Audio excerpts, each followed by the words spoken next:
En fait, c'est Marguerite Duras qui m'avait brièvement raconté ce fait divers, en tant que fait divers comme ça, une fois où je l'avais vu.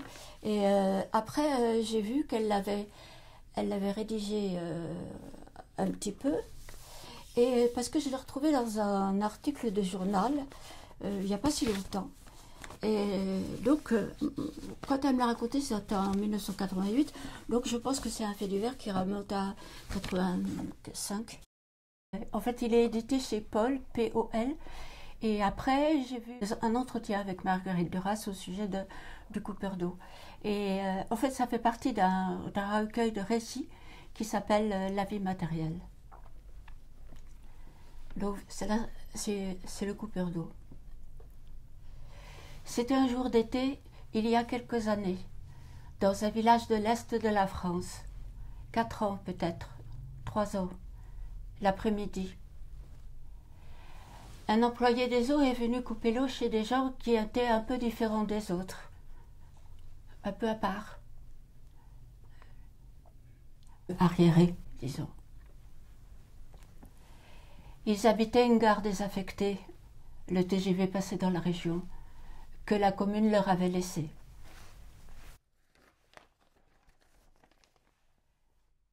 L'homme faisait des petits travaux chez les gens du village et il devait avoir des secours de la mairie. Devant leur maison, très près, passait la ligne du TGV. C'étaient des gens qui ne pouvaient pas payer leurs factures d'électricité, ni de gaz, ni d'eau. Ils vivaient dans une grande pauvreté. Et un jour, un homme est venu pour couper l'eau dans la gare qu'ils habitaient.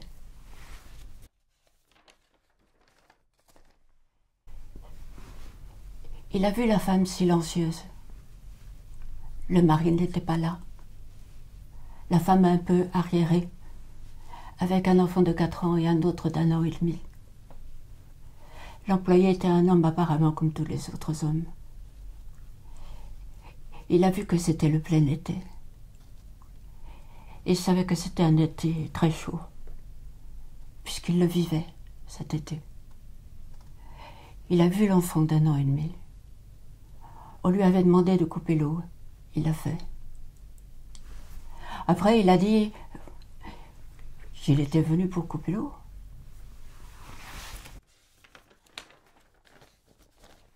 Il n'a pas dit qu'il avait vu l'enfant, que l'enfant était là avec sa mère. Il a dit qu'elle ne s'était pas défendue,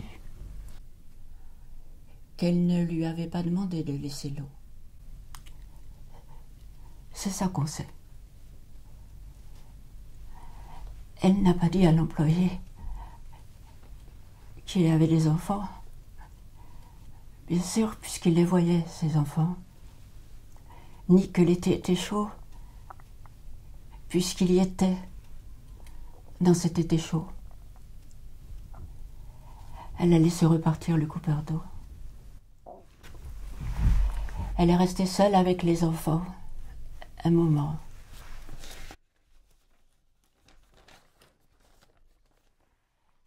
Et puis elle est allée au village.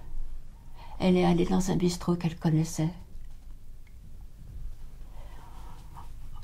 Dans ce bistrot, on ne sait pas ce qu'elle a dit à la patronne. Je ne sais pas ce qu'elle a dit. Je ne sais pas si la patronne a parlé.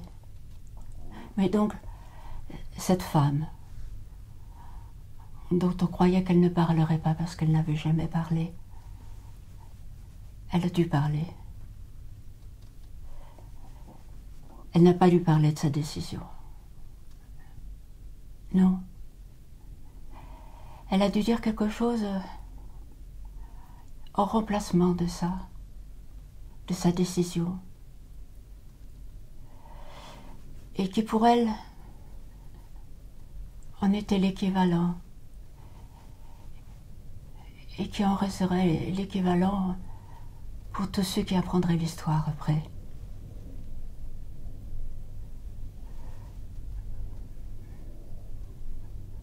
Peut-être était-ce une phrase sur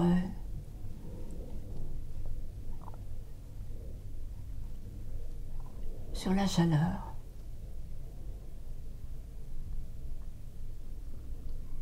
Oui.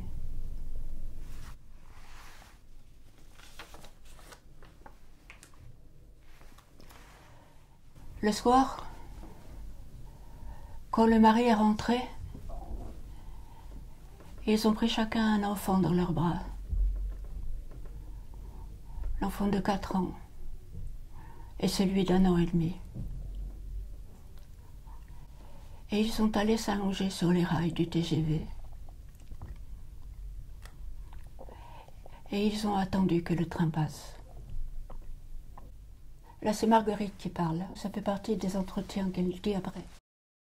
J'ajoute à l'histoire du coupeur d'eau que cette femme qu'on disait arriérée, elle savait quand même quelque chose de façon définitive.